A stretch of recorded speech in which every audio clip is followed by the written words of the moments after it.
Could you have it on? Could you open with a prayer, Jim? Father in heaven, hallowed be thy name.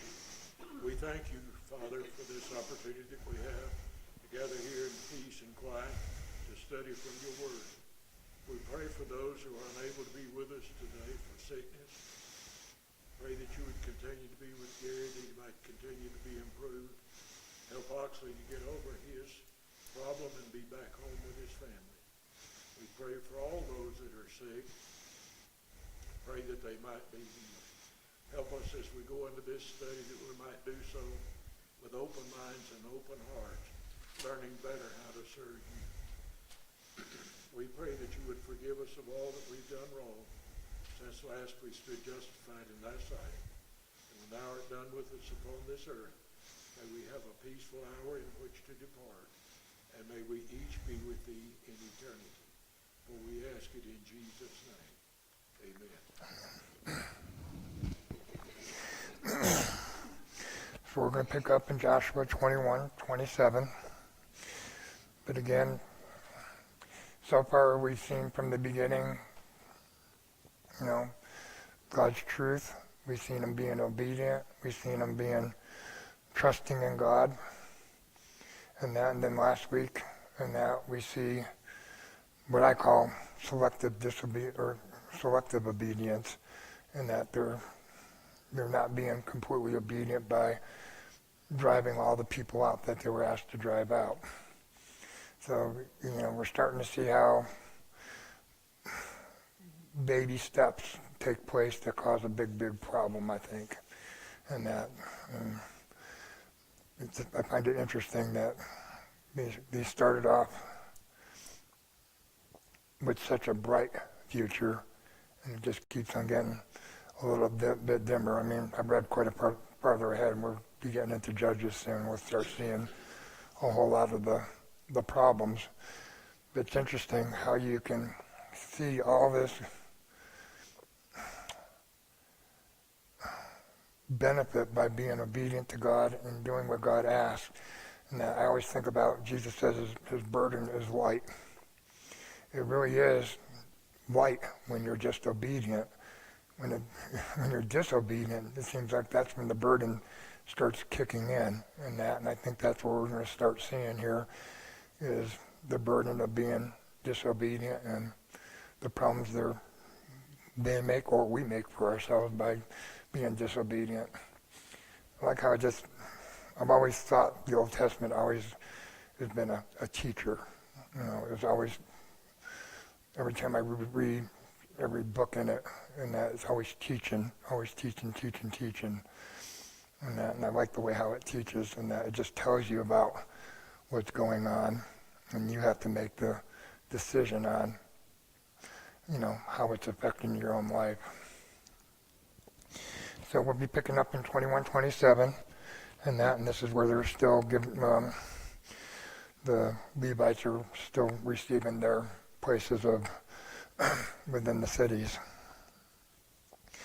And to the Gershonites, one of the families of the Levites, were given out of the half-tribe of Manasseh, Golan and Bashan, with its pasture lands, and the city of refuge for the slayer, and Beeshtera, which is pasture lands, two cities.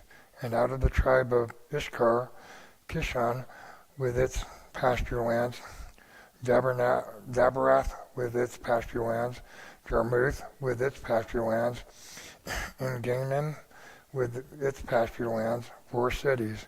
And out of the tribe of Asher, Mishal with its pasture lands, Abdon with its pasture lands, Helkath with its pasture lands, Rob with its pasture lands, 4 cities.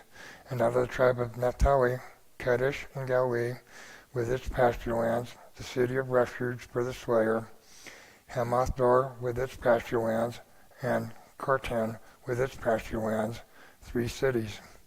The cities of the several families of the Gershonites were in all 13 cities with their pasture lands. And to the rest of the Levites, the Merarite, family were given out of the tribe of Zebulun, Jokneam with its pasture lands, Kartah with its pasture lands, Dimnah with its pasture lands, Nahal with its pasture lands, 4 cities, and out of the tribe of Reuben, Bezer with its pasture lands, Jahaz with its pasture lands, Kedmoth with its pasture lands, and Nephthalah with its pasture lands, 4 cities, and out of the tribe of Gad, Ramoth, and Gilead with its pasture lands, the city of refuge for the slayer, Mahanaim with its pasture lands, Heshbon with its pasture lands, Jazer with its pasture lands, 4 cities in all. As for the cities of the several Merite families, there is the remainder of the families of the Levites. Those allotted to them were in all 12 cities.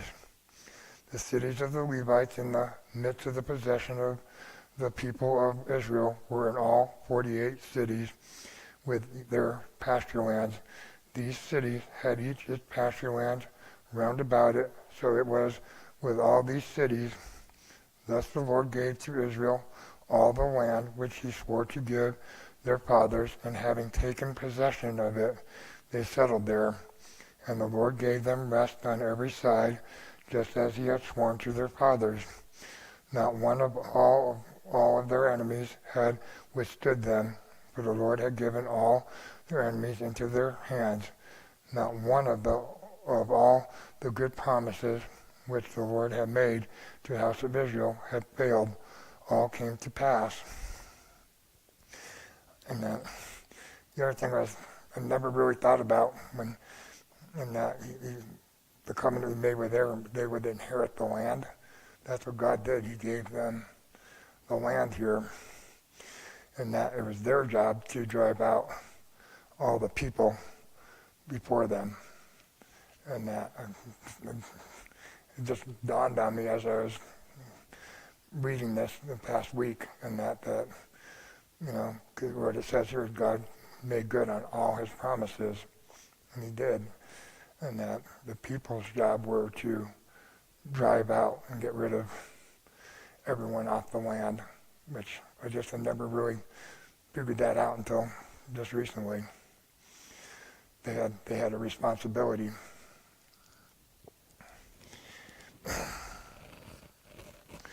In 22, then Joshua summoned the Reubenites and the Gadites and the half-tribe of Manasseh and said to them, this part I really like, you have kept all that Moses of the servant of the Lord commanded you, and have obeyed my voice in all that I have commanded you, and you have not forsaken your brethren these many days down to this day, but have been careful to keep the charge of the Lord your God. And now the Lord your God has given rest to your brethren as he promised them. Therefore turn and go to your home in the land where your possessions lies, which Moses the servant of the Lord gave you on the other side of the Jordan. Take good care to observe the commandment and the law which Moses the servant of the Lord commanded you, to love the Lord your God, and to walk in all his ways, and to keep his commandments, and to cleave to him, and to serve him with all your heart and with all your soul. So Joshua blessed them and sent them away, and they went to their homes. Just stop there for a second. I mean, we already know it's been quite a few years from when we read about Caleb. You know, there's already been about 5. These people have been away from their families, their land, their possession for all this time. I mean, that's a remarkable statement that Joshua just made to them, that, you know, they didn't know how long they were being drafted for. True, and they did it. They followed all the way through. I mean, it's like, I think about that as Christians, you know, how long are we drafted to as being a Christian? To the day we die. And I thought that was if I could hear that statement on the day I die, I'd be pretty happy when I think about it. 7. Now to the one half of the tribe of Manasseh Moses had given a possession in Bashan, but to the other half Joshua had given a possession beside their brethren in the land west of the Jordan. And when Joshua sent them away to their homes and blessed them, he said to them, "Go back to your homes with much wealth, and with bronze and iron, and with very many cattle, with silver, gold, bronze, and iron, and with much clothing. Divide the spoil of your enemies with your brethren." So the Reubenites and the Gadites and the half-tribe of Manasseh returned home, parting from the people of Israel at Shiloh, which is the land of Canaan, to go to the land of Gilead, their own land, on which they had possessed themselves by command of the Lord through Moses. And when they came to the region about the Jordan that lies in the land of Canaan, the Reubenites and the Gadites and the half-tribe of Manasseh built there an altar by Jordan, an altar of great size. And the people of Israel heard say, "Behold, the Reubenites and the Gadites and the half-tribe of Manasseh have built an altar at the frontier of the land of Canaan, in the region about the Jordan, on the side that belongs to the people of Israel." And when the people of Israel heard of it, the whole assembly of the people of Israel gathered at Shiloh to make war against them. I found that interesting, right here. It was interesting. I mean, I can see why I had to look up the difference between a pillar and an altar. An altar is considered many stones, and a pillar is considered one stone. And notice here it says they made an altar, but we'll read on. It wasn't exactly what they made, but it's interesting. They're ready to go to war over this. Right, exactly. I find that it took not a whole lot of time. Well, they were afraid they were trying to move the place of worship. Right. From where God had said. Mm-hmm. So they had a just cause. I agree. If that was what happened. Yeah, But we keep reading. That ain't exactly what happened. True. So again, what would have been the proper way to possibly do this? Probably explained it to them beforehand, and that, communication. But it looked like they decided that as they were going across the river. Mm-hmm. So it wasn't planned. Right. It's interesting. 13.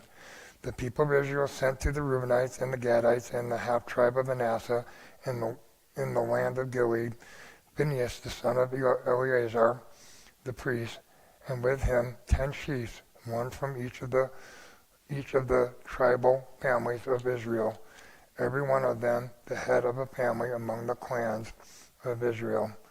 And they came to the Reubenites, the Gadites, and the half-tribe of Manasseh in the land of Gilead, and they said to them, "Thus says the whole congregation of the Lord, what is this treachery which you have committed against the God of Israel in turning away this day from following the Lord by building yourselves an altar? This day in rebellion against the Lord.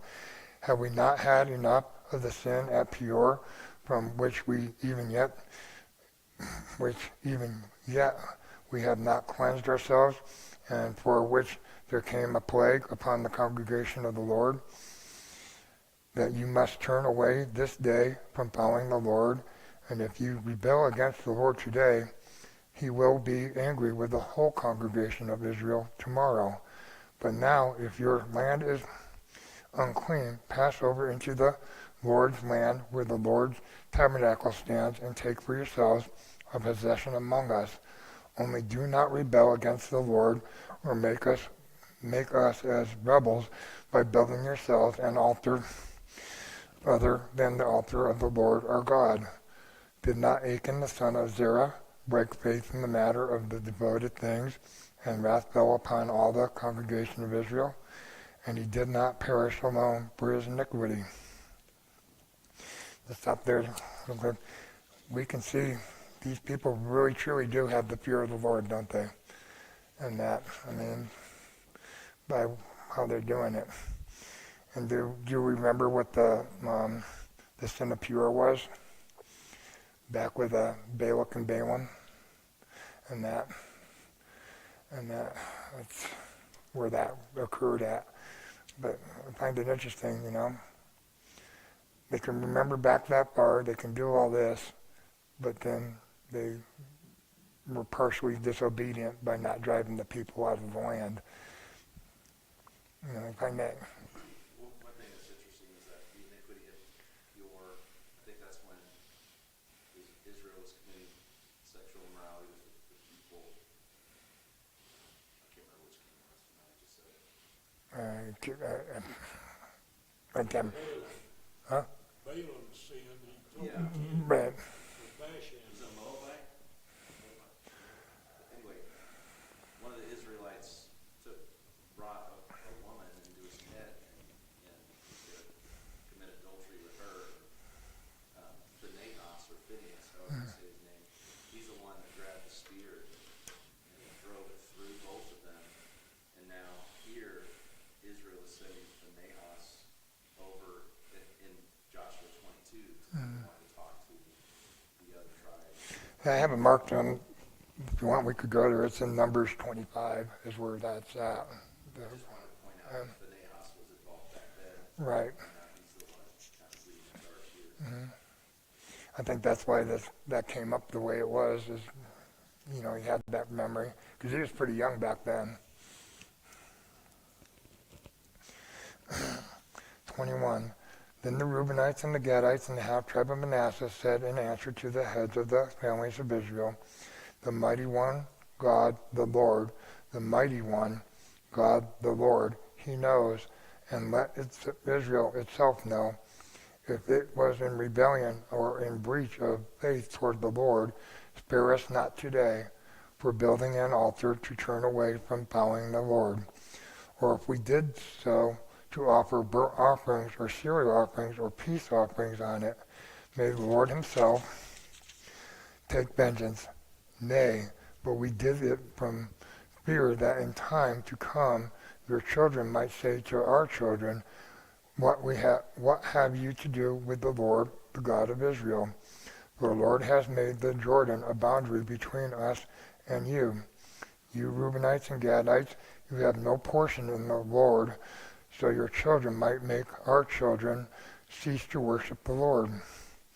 Therefore we said, let us now build an altar, not for burnt offerings, nor for sacrifice, but to be a witness between us and you, and between the generation after us, that we do perform the service of the Lord in his presence with our burnt offerings and sacrifices and peace offerings, lest your children say to our children in time to come, you have no portion in the land, in the Lord.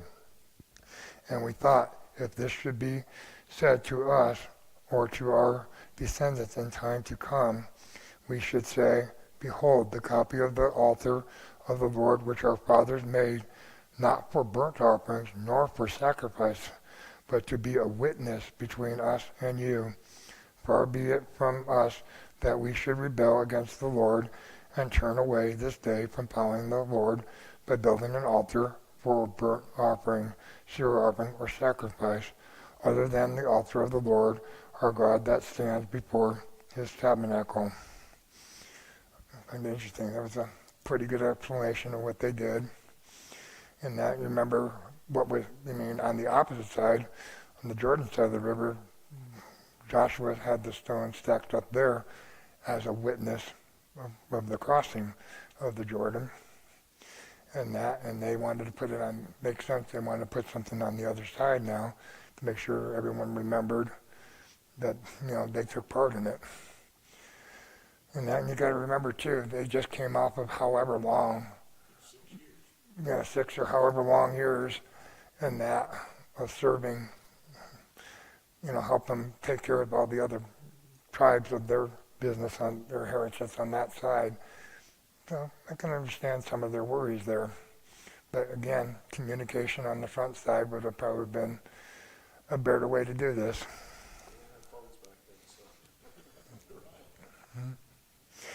Well, then sometimes a good idea should be spontaneous. When Phinehas the priest and the chiefs of the congregation, the heads of the families of Israel who were with him, heard the words that the Reubenites and the Gadites and the Manassites spoke, it pleased them well. And Phinehas the son of Eleazar, the priest, said to the Reubenites and the Gadites and the Manassites, today we know that the Lord is in the midst of us, because you have not committed this treachery against the Lord. Now you have saved the people of Israel from the hand of the Lord. Then Phinehas the son of Eleazar, the priest and the chiefs, returned from the Reubenites and the Gadites in the land of Gilead to the land of Canaan, to the people of Israel, and brought back word to them, and the report pleased the people of Israel. And the people of Israel blessed God, and spoke no more of making war against them to destroy the land where the Reubenites and the Gadites were settled. The Reubenites and the Gadites called the altar Witness, for said they, it is a witness between us that the Lord is God. Again, I find that interesting how they put markers in as a witness to what occurred a long time ago.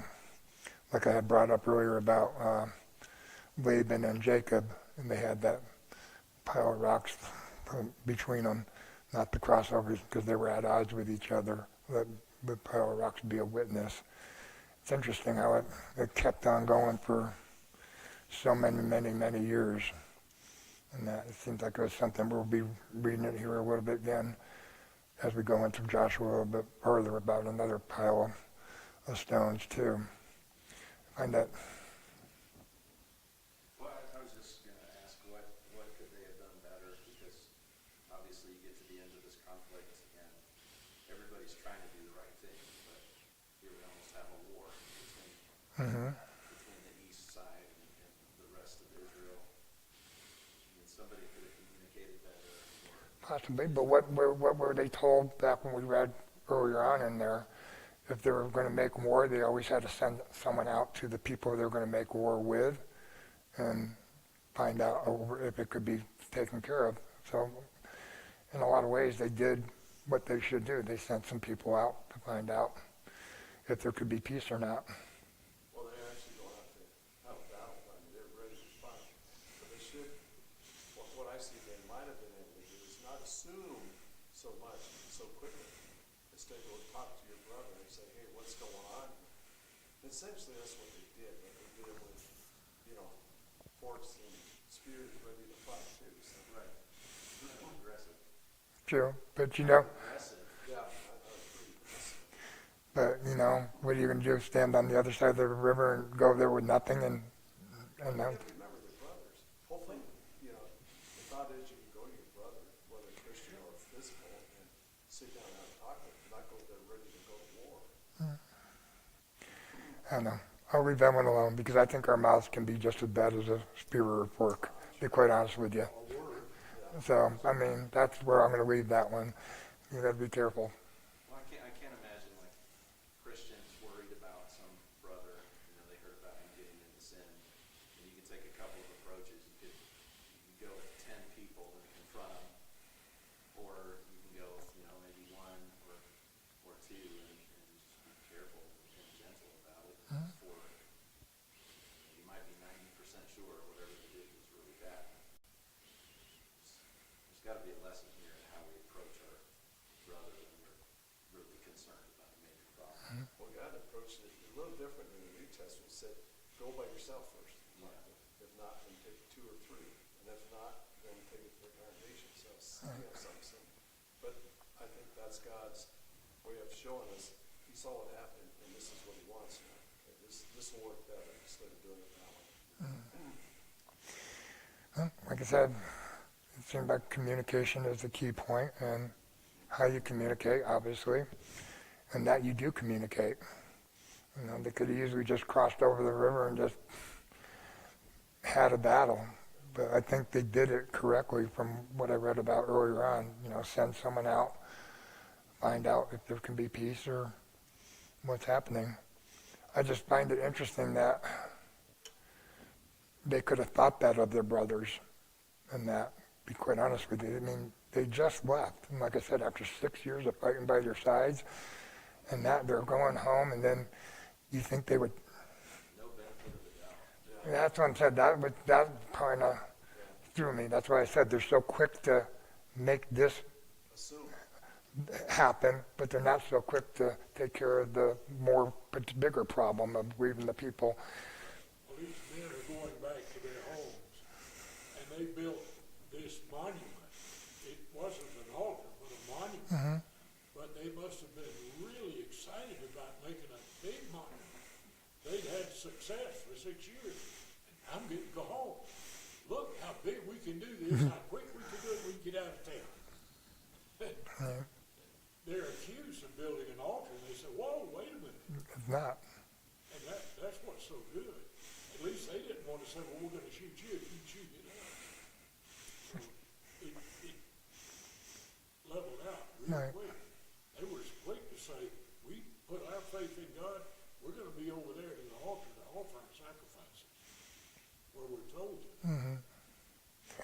So, like I said, I think all in all, the lesson is, communicate, know, what you're doing. Maybe not be too enthusiastic about our monuments that we build. Mm-hmm. Or think about what you're building. They could have easily built the pillar, Interpret. but because you stack stones, as I read, an altar consists of many stones from when I was reading about it from back then, or a pillar, which would consist of one stone.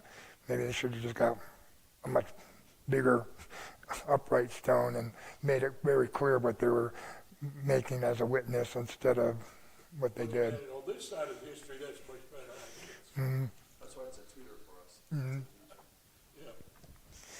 Yeah. 14.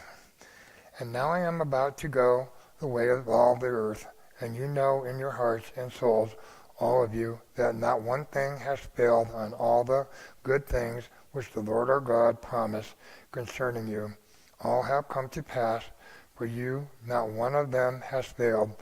But just as all the good things which the Lord your God promised concerning you have been fulfilled for you, so the Lord will bring upon you all the evil things until he have destroyed you from off this good land which the Lord your God has given you, if you transgress the covenant of the Lord your God, which he commanded you, and go and serve other gods and bow down to them. Then the anger of the Lord will be kindled against you, and you shall perish quickly from off the good land which he has given to you. So again, we're assuming it's been probably 6 years or so. But wasn't this all read at the end of Moses' life? The blessings and the curses to them. And here we are, somewhere about 6 years later, Joshua is what? Reminding them again. And that basically of what Moses had already told them earlier on.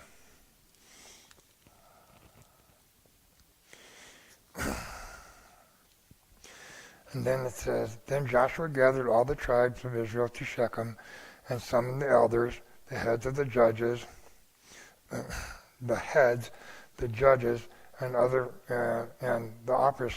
officers of Israel, and they presented themselves before God.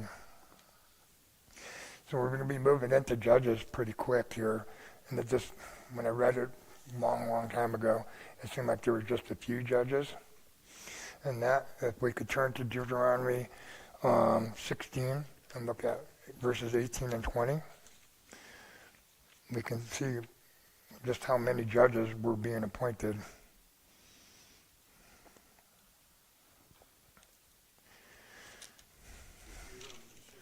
Yeah, and it's 18 and 20. I knew I remembered reading it. And then, so in 18, you shall appoint judges and officers in all your towns which the Lord your God gives you according to your tribes, and they shall judge the people with righteous judgment. You shall not pervert their justice, you shall not show partiality, and you shall not take a bribe, for a bribe blinds the eyes of the righteous. Justice and only justice you shall follow, that you may live and inherit the land which the Lord your God gives you. So notice it says, you shall appoint judges and officers in all your towns. So we're not talking about a small amount of judges, as it seems like when I was reading Judges. It sounds like there was a lot of judges. There's just a few that stood out in that when we read that.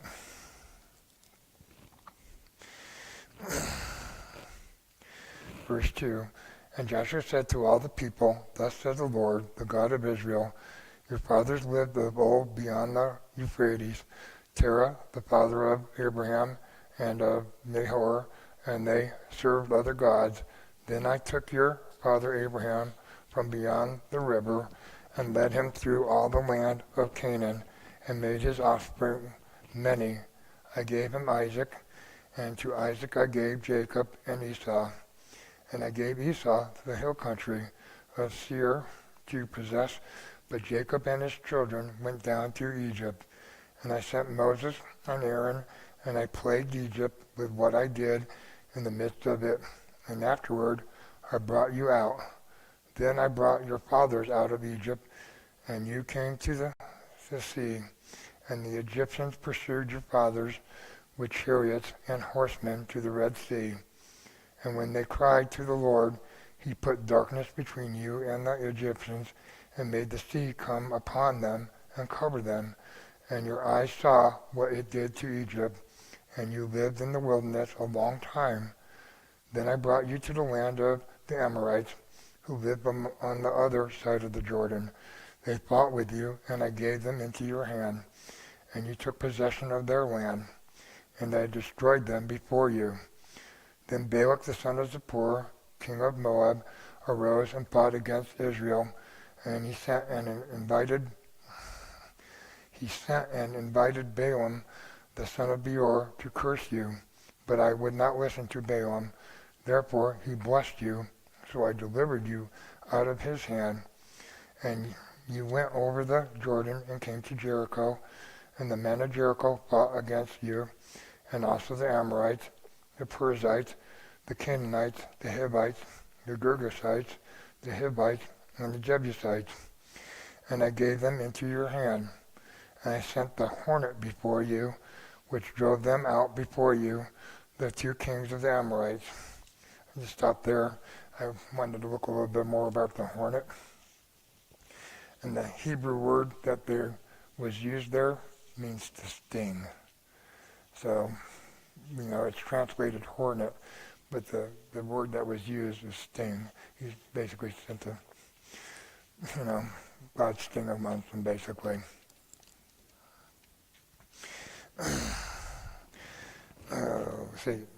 I gave you a land of which you had not labored, and cities which you had not built, and you dwelt therein.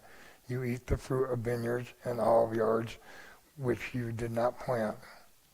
Now, therefore, fear the Lord, and serve him in sincerity and in faithfulness. Put away the gods which your fathers served beyond the river and in Egypt, and serve the Lord. And if you be unwilling to serve the Lord, choose this day whom you will serve, whether the God your fathers served in the region beyond the river, or the God of the Amorites, in whose land you dwell. But as for me and my house, we will serve the Lord. Notice there now, Joshua's basically make a choice. Are you going to stay with the God that just did all this for you, or are you now going to pick up the gods that are existing among you because you did not drive all these people out?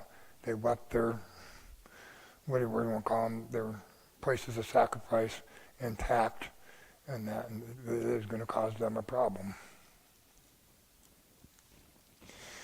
Then notice now in 16, then the people answered, far be it from us that we should forsake the Lord to serve other gods, for it is the Lord our God who brought us and our fathers up from the land of Egypt, out of the house of bondage, and who did those great signs in our sight, and preserved us in all the way. that we went, and among all the peoples through whom we passed, and the Lord drove out before us all the people, the Amorites who lived in the land. Therefore we also will serve the Lord, for he is our God. Again, stop there for a second, and think about it. How are we judged? And that by every word that comes out of our mouth. And look at what they said there. And then earlier on, in Deuteronomy, we have learned that man lives by every word that proceeds God's mouth. You put the two together, and they really should have been careful about what they're saying right here. And that, because... They should have been careful to abide by what they said. Right, that's what I'm trying to get at. Or, I don't know, maybe somehow, I don't know what the correct answer is to that other than just, do what you're told, basically.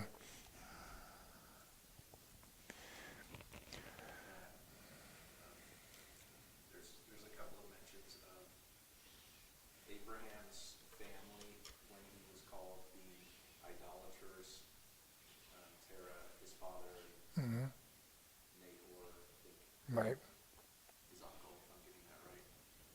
And that's the environment that Abraham grew up in.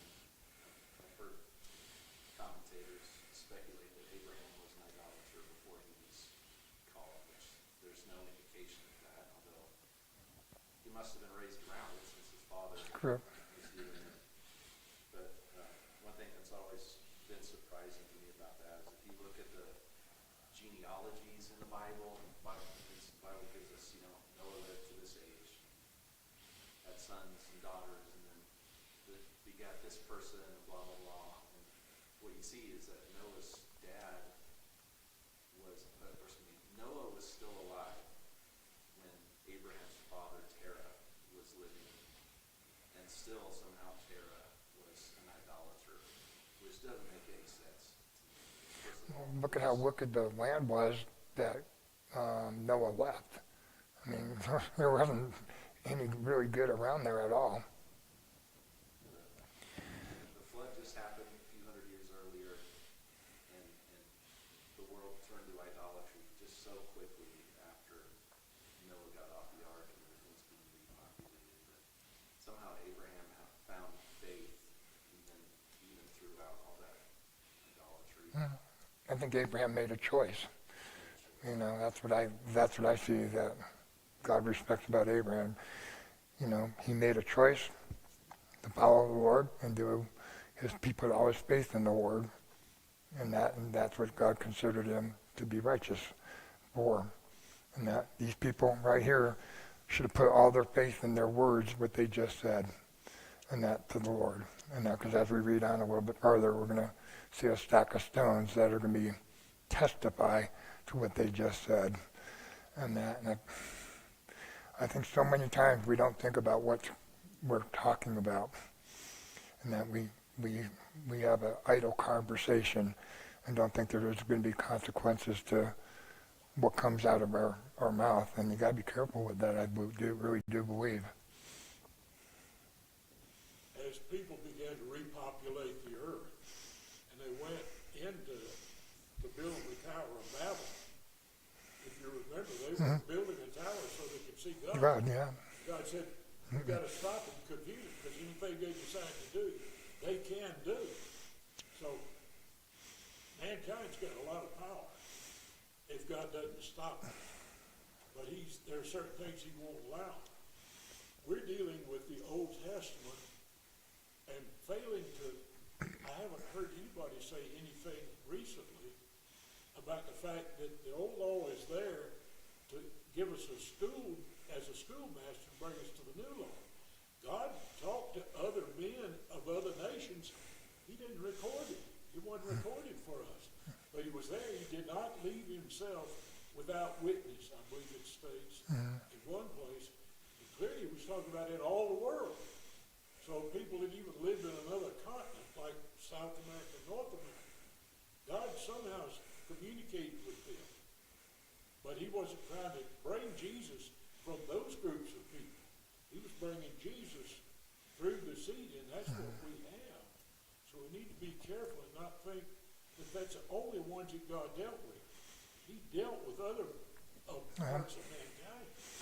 Yeah, Israel is supposed to be the shining light out to the other nations. That's how God was going to communicate with the other nations. And that, I mean, I read it. Go across seas even I can't remember. to convert a proselyte. Jason, can you get to Amos? And I think it's chapter 3.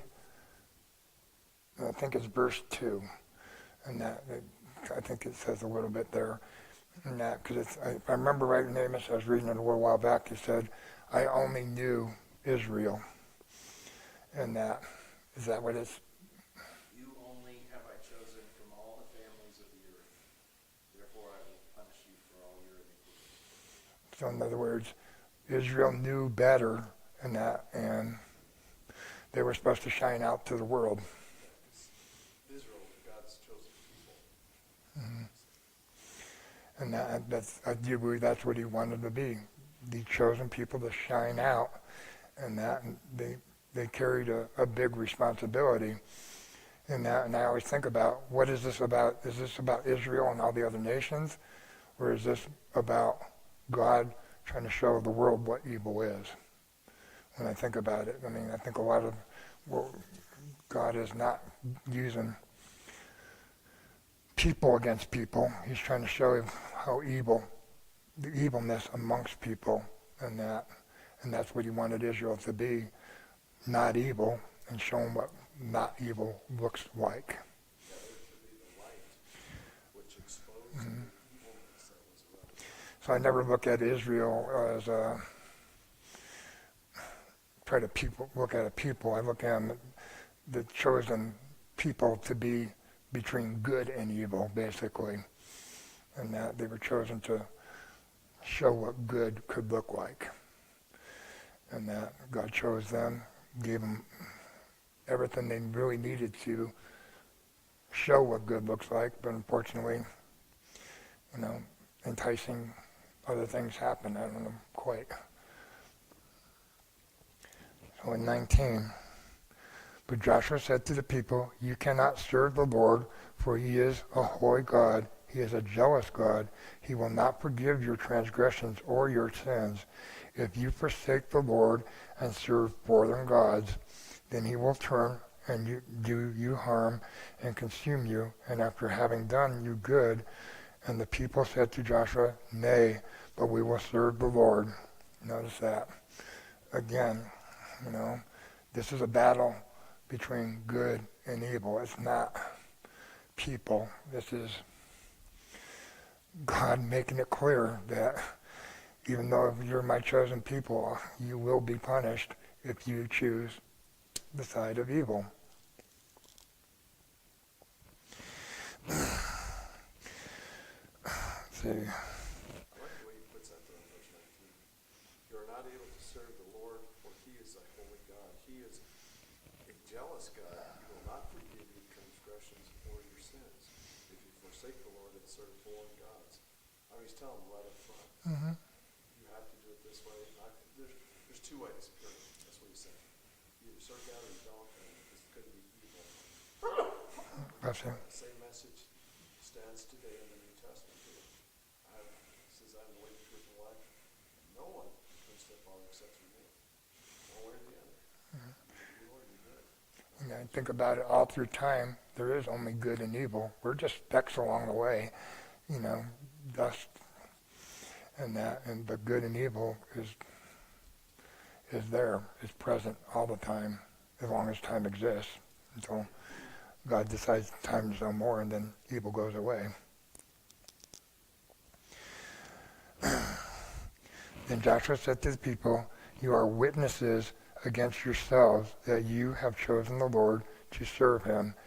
And they said, we are witnesses.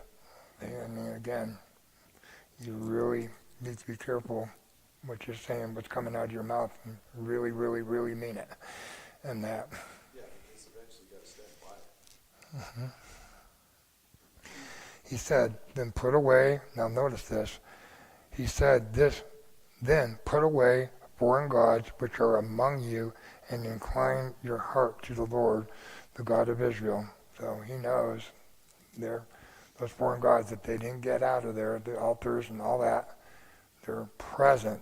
And see what he's saying? Put them away. Remember he said, how slack are you going to be to inherit the land? Well, those people of today, like us, that had to leave a certain kind of church and be baptized into Christ, we had to make the same choice. It is. It's a choice. A choice you live by. Choices aren't made to be, wishy-washy and that. They're made to be, you make a solid choice and you live by it.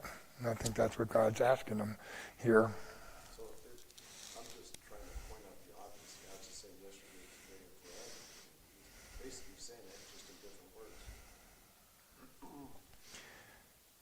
words. In 24, and the people said to Joshua, Lord our God, we will serve, and his voice we will obey. So Joshua made a covenant with the people that day, and made statutes and ordinances for them at Shechem. And Joshua wrote these words in the book of the law of God, and he took a great stone and set it up there under the oak in the sanctuary of the Lord. And Joshua said to all the people, Behold, this stone will be a witness against you, for it has heard all the words of the Lord which he spoke to us. Therefore it shall be a witness against you, lest you deal falsely with your God. So Joshua sent the people away, every man to his inheritance. How's the stone supposed to testify? I think it's just in the memory of what they've done and where they did it, and this is the stone to prove that you were all here. Yeah, something you can go back and see. Remember I don't know, I like to look at it, if I go visit my dad's grave, the monument stone there, remembering that, when he was alive. I equate it to baptism. That's our monument, if you will. I was baptized in Christ. I get away with all the other stuff. Now I'm following the Lord. The other thing I wanted to point out here, if I am correct in the way I'm thinking, and that the covenant passed on to Moses. God made a covenant with Moses. God made a covenant with Joshua. Now where's this covenant going? It looks like it's going to the people now. Am I not reading this correct, or is that what everyone sees? With us to make a covenant with the people. So the covenant is now passing on to the people. There's not going to be another one like Moses or Joshua leading the people. And when we pick up in Judges, the first thing you see, the people acquired of the Lord. So I'm thinking this covenant is now passing out of Moses, from Moses to Joshua, and now to the people. I wanted to make sure I was reading that right, Okay, and then 29. After these things, Joshua the son of Nun, the servant of the Lord, died, being 110 years old, and they buried him in his own inheritance at Timnath-serah, which is the hill country of Ephraim, north of the mountain of Gash. So I'll stop there for now a quick second. So it said Joshua died at 110. We kind of know he was approximately 40 years old when he spied out the land. There were 40 years in the wilderness.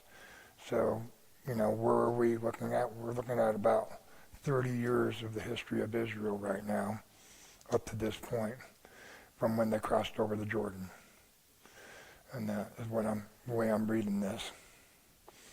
So everything we read in Joshua is about a 30-year period. Basically half of my life at this point now. And that, I'm like, amazing all that can happen in that time. You take that other half of, I think about myself wandering in the wilderness all those years without Christianity, and then becoming a Christian. And it's very interesting that, you can almost look at your own present life when you're reading this. In 31, And Israel served the Lord all the days of Joshua and all the days of the elders who outlived Joshua and had known all the work which the Lord did for Israel. So again, we're talking, possibly another generation that lived correctly, and then that's all we get. So we got 30 years and maybe another 30 years and that, and doesn't take long.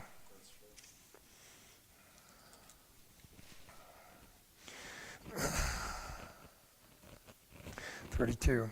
The bones of Joseph, which the people of Israel brought up from Egypt, were buried at Shechem in the portion of ground which Jacob bought from the sons of Hamor, the father of Shechem, for 100 pieces of money. It became an inheritance of the descendants of Joseph. And Eleazar, the son of Aaron, died, and they buried him at Gibeah, the town of Phinehas, his son, which had been given him in the hill country of Ephraim. So that was the book of Joshua. And then we'll be moving into Judges coming up here. Anything inspiring more to bring out about Joshua that I didn't really do? What's so impressive to me, they were faithful to God as long as Joshua lived, and the elders that served with him. Mm-hmm. And that was a long time to go without serious sin. Mm-hmm.